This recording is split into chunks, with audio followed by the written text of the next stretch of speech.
Je m'appelle Emma Fleur, soy une artista franco-mexicana. Je fais une pop transatlantique qui mêle deux langues ou plusieurs langues.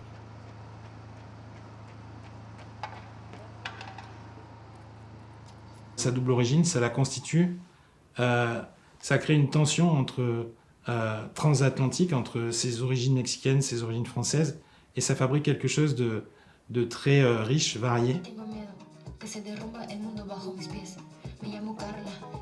Le fait de porter deux cultures, deux langues, c'est un bagage qui est cool au début, mais que la vie va enrichissant tout le long du voyage. C'est pour ça que j'avais appelé mon projet Disfruta el viaje hoy, ça veut dire profite du voyage aujourd'hui. Et il est là pour justement ajouter encore plus de culture, encore plus de langues.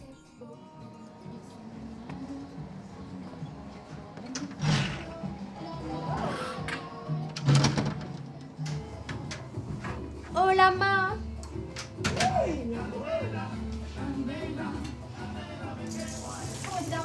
¿Qué tal?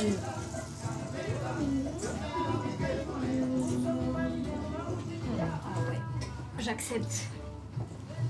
Ça fait hyper longtemps que j'en ai pas mangé. Oh ma chérie. Pauvre enfant. Pobrecita. Ma passion pour la musique est venue assez tôt, je devais avoir 12 ans. Je me suis rendu compte que rien n'était éternel, surtout pas nous. Et du coup, pour essayer de vivre plus longtemps, je me suis dit que j'allais faire de la musique. Très bien.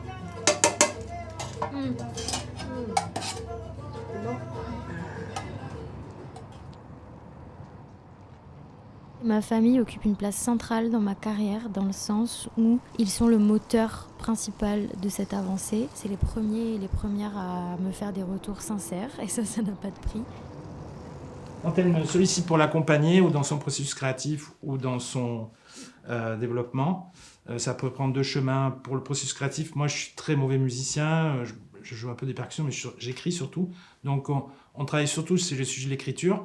Et pour l'aspect organisation, gestion, production, là ça c'est mon métier. SoundCloud, YouTube, voilà. Ouais, c'est très bien. Mais est-ce que je rajoute pas Linktree?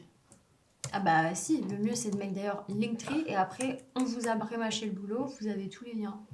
Quand je vois Emma sur scène, je suis toujours admiratif. Souvent je me laisse aller, je peux danser ou chanter. Et au final, je suis toujours impressionné.